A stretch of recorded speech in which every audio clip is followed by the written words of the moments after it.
Bonjour à toutes et à tous, je suis Louise Brouez, ingénieure agronome spécialisée en nutrition et vous écoutez Révolutions alimentaires, un joyeux podcast produit par Darwin Nutrition.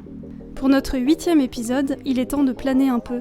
Nous vous proposons un dialogue et même une immersion dans les bienfaits du chanvre et la mode florissante du CBD.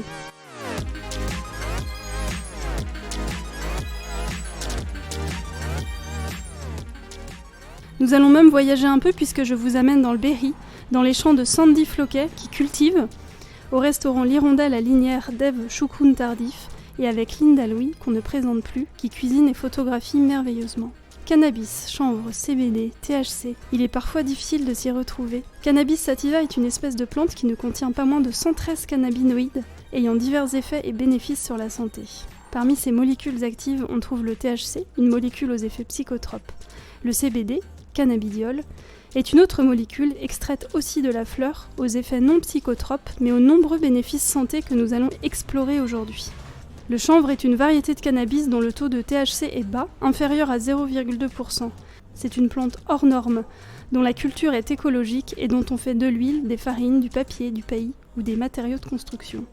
Les graines de chanvre ont des propriétés nutritionnelles intéressantes, puisque leur teneur en protéines est supérieure à 30% et qu'elles ont une faible teneur en acides gras saturés. Nous sommes en compagnie de Linda Louis, une auteure de référence dans la cuisine bio, locale et sauvage. Elle est aujourd'hui publiée aux éditions Alternatives et La Plage. Elle accorde une forte attention à ses ingrédients et ses recettes, et incite le lecteur au voyage poétique à travers ses photos prises dans son Berry natal. Elle explore également les thématiques d'autonomie alimentaire en pleine nature et le zéro déchet. Ses ouvrages sont traduits dans plusieurs langues. Elle collabore régulièrement dans la presse culinaire, jardinage ou écologique, et elle alimente depuis 2006 un blog, Cuisine Campagne, un portfolio, lindalouis.com et un compte Instagram, lindalouisberry, dans lequel elle prône une cuisine authentique, vivante, généreuse et proche de la nature. Nous sommes maintenant à table à l'Hirondelle à Linières. Ève Choucroune-Tardif nous a concocté une focaccia à l'ail des ours, une frittata de pois chiches et plantains, de la cacha généreusement arrosée d'huile et de graines de chanvre. Ève, comment préfères-tu cuisiner l'huile et les graines de chanvre et comment as-tu coutume de les servir à tes clients ? Alors pour l'huile, en fait, je l'utilise simplement sur une salade d'herbes fraîches parce que je ne veux pas la dénaturer. Donc en fait, j'essaye de travailler les produits le plus simplement possible, pas trop artificialiser les choses pour qu'on ait vraiment les saveurs. Et au niveau des graines, j'aime bien les torréfier pour avoir ce petit côté craquant et du coup, c'est un petit plus sur la salade. On peut aussi les faire germer, et ça c'est à rajouter aussi dans une salade d'herbes fraîches, en décor sur un plat. Et comment tu as découvert le chanvre et l'huile de chanvre ? Eh ben, c'est par Sandy Floquet, justement, avec qui je travaille, parce qu'en fait, je travaille énormément avec les sœurs Floquet. Au départ, c'était pour leur fromage, et puis petit à petit, il y a plein de choses qui sont rajoutées, et notamment tout ce que produit Sandy, donc l'huile, les graines, d'autres huiles aussi. Donc voilà, à chaque fois, du coup, elle m'apporte des choses que je découvre et que je rajoute en fait sur mes plats. Merci beaucoup, Ève. Merci. C'est dans les champs de chanvre de Sandy que nous nous promenons aujourd'hui. Elle est cultivatrice à Loix-sur-Arnon depuis 5 ans en agriculture paysanne et biologique. Originaire du Berry, elle cultive des protéagineux qui alimentent les troupeaux de chèvres voisins dont le lait est transformé en totalité à la chèvre des 13 blés tenus avec ses sœurs. Des céréales qui sont transformées en farine et en malt pour la bière d'Éloie, son compagnon. Et des oléagineux transformés en huile, tels que le chanvre. Alors Linda, qu'est-ce que tu sens et qu'est-ce que tu vois dans le champ de Sandy alors que l'été arrive ? Surtout cette odeur très chlorophyllée caractéristique du chanvre. Donc au départ, on a vraiment cette odeur fringante de verdure. Et puis ce qu'on commence aussi un petit peu à sentir, ce sont les terpènes, ce sont des molécules olfactives qui parfument les feuilles et les fleurs. Donc, mais là, on en est au tout début de la saison. Donc là, les pousses de chanvre sont très très petites. Mais la plante a une croissance très très importante et dès début juillet, elles mesureront 1,50 m, 1,80 m, parfois même pour atteindre 2,50 m. Donc quand on franchit un champ de chanvre, on est dans une jungle et c'est assez étonnant d'être dans un champ comme ça, en cette période estivale. Avant de poursuivre, tu voulais aussi nous faire écouter le bruit des graines de chanvre. Tu disais que c'était un bruit caractéristique, différent des autres graines. Oui, je reconnais le bruit de ces graines qui est assez effectivement différent du bruit des graines de courge ou des graines de sésame. Et quand on commence à torréfier ces graines à sec dans une poêle, on sent vraiment le côté crépitant en fait, de la graine. Et alors Linda, pourquoi le chanvre? Pourquoi t'es-tu intéressée à cette plante un peu fabuleuse? Alors, j'ai des parents qui mangent bio depuis des années, donc c'est vrai que moi, quand j'étais déjà adolescente, mes parents ajoutaient déjà des graines de chanvre dans leur salade. Donc, c'est une graine que je connaissais déjà par leur intermédiaire. Et puis, quand j'ai commencé petit à petit, au fil de mon cursus professionnel, à m'intéresser à l'aspect nutritionnel des graines et des plantes, le chanvre s'est imposé naturellement à moi.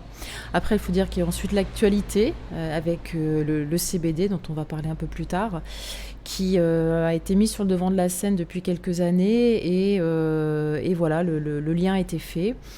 Et puis, in fine, c'est mon éditrice des éditions alternatives, Sabine Bletniak, qui m'a dit, écoute, il n'y en a pas de livre sur le chanvre, sur le CBD, il y a une actualité, je suis sûre que ça pourrait intéresser en fait les lecteurs de découvrir cette plante fabuleuse.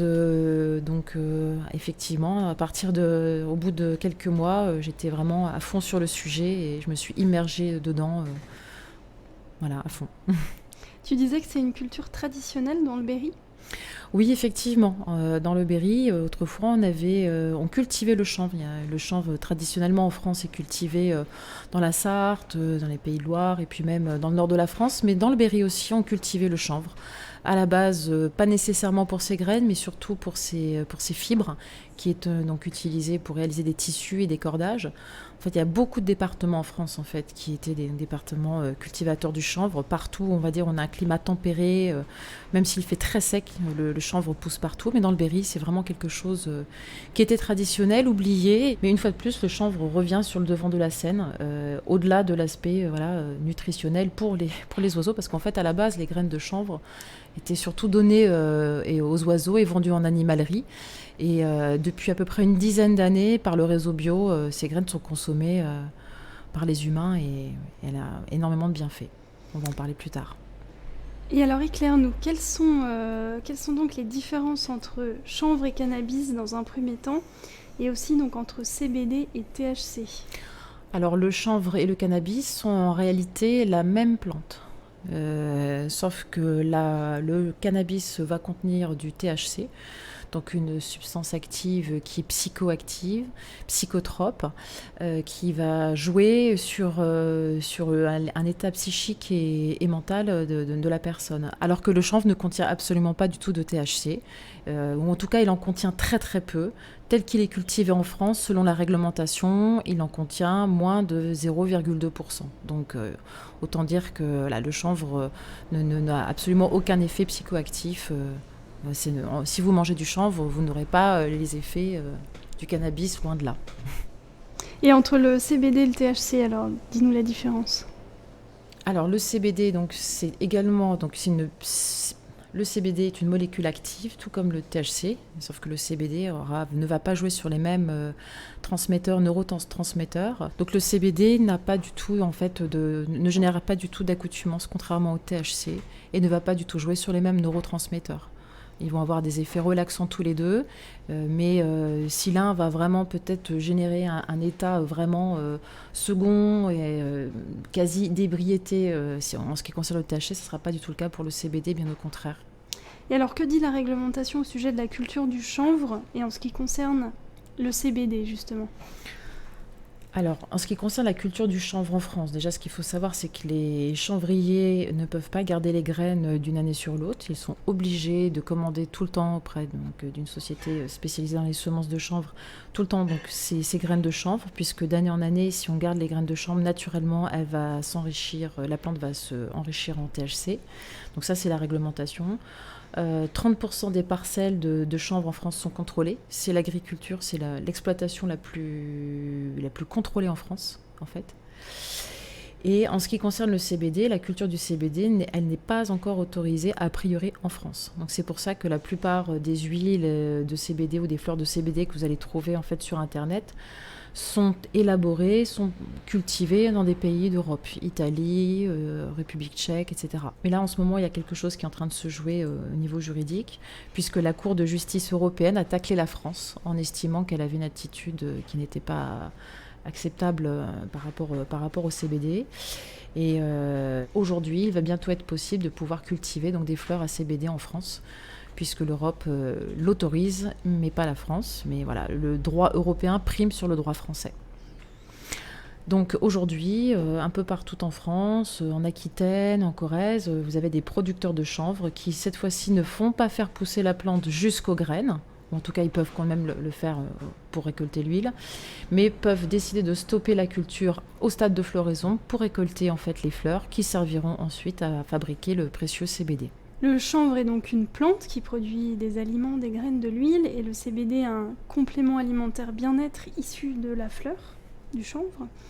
Tu l'as évoqué rapidement tout à l'heure, quels sont les bénéfices santé, les bénéfices bien-être du chanvre, déjà dans un premier temps, et puis aussi plus particulièrement peut-être du CBD? Alors en ce qui concerne le chanvre, c'est essentiellement une plante intéressante sous deux aspects.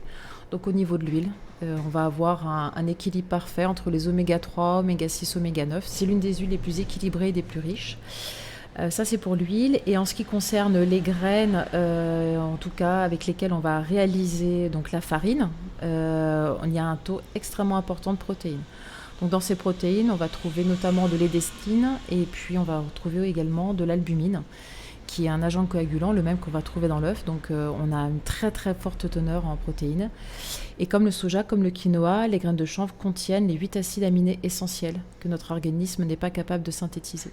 Donc consommer du chanvre permet d'avoir un apport protéiné très important. Donc je récapitule, d'un côté l'huile avec un très très bon rapport oméga 3, oméga 6, oméga 9, et de l'autre côté la protéine de chanvre ou farine de chanvre qui elle est réalisée à partir de la pellicule de la graine. Donc c'est un résidu sec qui est qui est réalisé à partir de l'extraction de l'huile. Lui est vraiment très très intéressant pour sa très forte teneur en protéines. On a à peu près dans la farine ou la protéine de chanvre entre 25 et 35% de protéines. Ce qui est vraiment un taux record pour un végétal. Et concernant le CBD ? Et concernant le CBD, alors là pour le coup, le domaine d'application est très très vaste. En fait, le CBD a surtout des vertus relaxantes, permet de calmer les troubles de l'anxiété, les troubles du sommeil. C'est pour ça qu'on le consomme idéalement en cure en fait. C'est pas un médicament en fait. C'est surtout un complément bien-être à prendre sur le long terme. Il faut vraiment le prendre en cure pour vraiment ressentir ses bienfaits. L'autre aspect, c'est aussi le CBD joue un rôle important sur le côté anti-inflammatoire au niveau des articulations. Et puis sur l'état général. En fait, l'intérêt du CBD, c'est qu'il va réguler ce qu'on appelle l'homéostasie. L'homéostasie, c'est ce qui régule notre sommeil, notre humeur, notre appétit, notre libido, toutes ces choses-là. Et lorsque l'homéostasie est déréglée, en fait, rien ne va. Et donc le CBD, lui, va arriver pour réguler et pour autoréguler cette homéostasie. Et en consommant ce produit-là, alors même si ce n'est pas effectivement un produit miracle, on se rend compte au bout de quelques semaines que tout rentre dans l'ordre. On dort mieux, donc on mange mieux, donc on est plus heureux, on s'alimente mieux. C'est comme si les rouages de notre mécanique interne étaient graissés, huilés et améliorés.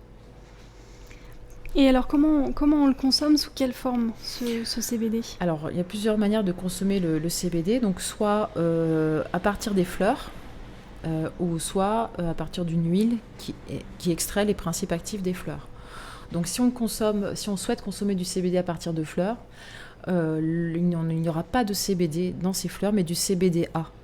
Et pour que ce CBD soit disponible, il faut qu'on décarboxyle la plante. C'est-à-dire qu'il faut griller, torréfier la plante.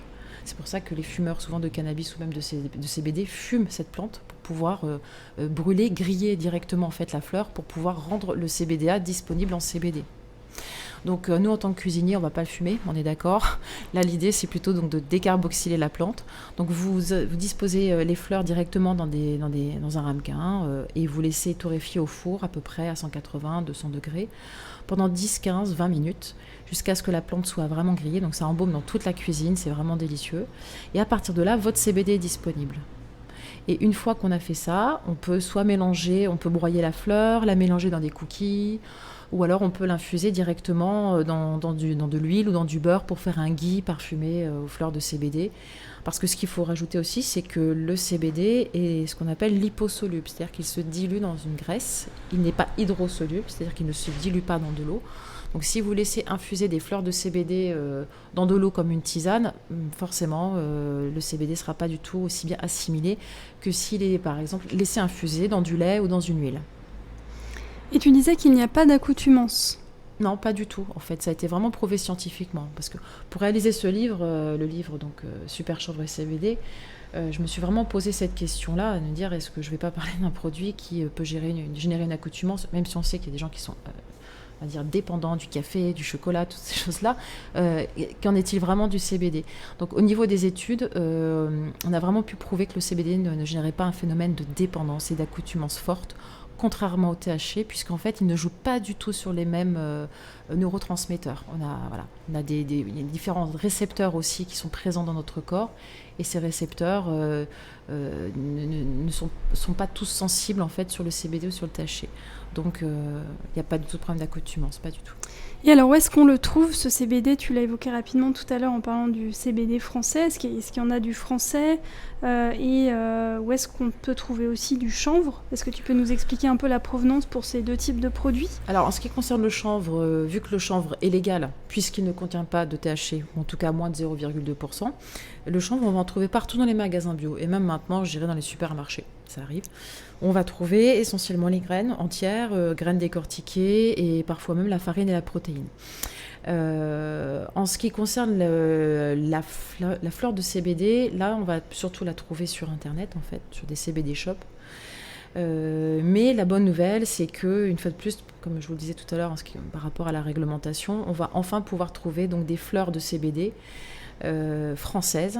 Donc là, la culture a été lancée cet été, et donc dès la rentrée, nous pourrons profiter des fleurs de CBD. J'ai oublié d'ajouter tout à l'heure, en fait, quand on parlait de l'usage culinaire des fleurs de CBD, l'huile de CBD, en fait, aussi. Donc cette huile de CBD qu'on peut utiliser donc, en sublingual pour dormir ou en cure, etc.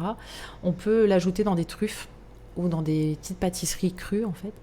Donc on peut joindre l'utile à l'agréable, c'est-à-dire avoir le côté bien fait de l'huile de CBD et avoir aussi le côté, on va dire, plus gourmand en l'ajoutant toujours dans des préparations, en tous les cas grasses. C'est pour ça que il y en a dans des truffes ou des préparations au chocolat. Voilà. Bah, c'est des recettes qu'on retrouve dans ton livre d'ailleurs, hein, beaucoup de recettes gourmandes. Oui. Le livre se répartit de la façon suivante. Je vais parler des feuilles, je parle des graines, je parle de l'huile, de la protéine, mais aussi des fleurs et de l'huile de CBD. Donc là, on est sur toutes les possibilités alimentaires en ce qui concerne le CBD et le chanvre. Est-ce que, avant de terminer sur les recettes justement, est-ce que tu peux nous dire s'il y a des contre-indications à la consommation de CBD ? Il n'y a pas de contre-indication. La seule chose qui peut arriver, c'est que et là c'est même pas tant au niveau des recettes, mais c'est plus, je dirais, au niveau de la consommation de l'huile de CBD pure en sublingual, c'est une huile qui peut donner un peu soif. Oui, voilà. D'accord. Mais il faudra en consommer des quantités énormes pour ressentir un effet relaxant qui nous imposerait de ne pas conduire ou autre chose comme ça. Moi, j'en consomme régulièrement du CBD pour le côté relaxant. Et je ne ressens pas du tout de contre-indication, mais une fois de plus, ce qu'il faut, c'est qu'au départ, il faut plutôt consommer quelques gouttes d'huile de CBD, voir les effets, parce que chacun ressent les choses de manière très différente, en fait, en fonction de sa consommation, de sa corpulence, de son métabolisme. Mais non, il n'y a pas de contre-indication. Et alors, pour terminer, pour se mettre l'eau à la bouche, est-ce que tu nous partagerais des idées de recettes, une ou deux avec le chanvre et puis une ou deux avec le CBD ? C'est difficile ce que tu me demandes parce qu'une ou deux recettes pour une plante qui est, on va dire, si intéressante. Alors, il y a peut-être une recette qui plaît pas mal aux végétariens, c'est ma recette de tofu de chanvre, puisqu'en fait, comme je te le disais, en fait, parmi les protéines présentes dans le chanvre, nous avons donc de l'albumine, en fait, la même protéine qu'on va trouver en fait dans le blanc d'œuf qui coagule. Et si on mixe des graines de chanvre décortiquées avec de l'eau, donc on va obtenir une pâte blanche assez épaisse. Si on verse cette pâte dans un petit moule et qu'on fait cuire son contenu à la vapeur pendant 10 minutes, on peut mettre du papier sulfurisé, c'est vrai que ça peut être pas mal, ça empêchera que ça colle. Au bout de 10 minutes, on obtient donc du hempfu. Hemp, ça veut dire chanvre en anglais.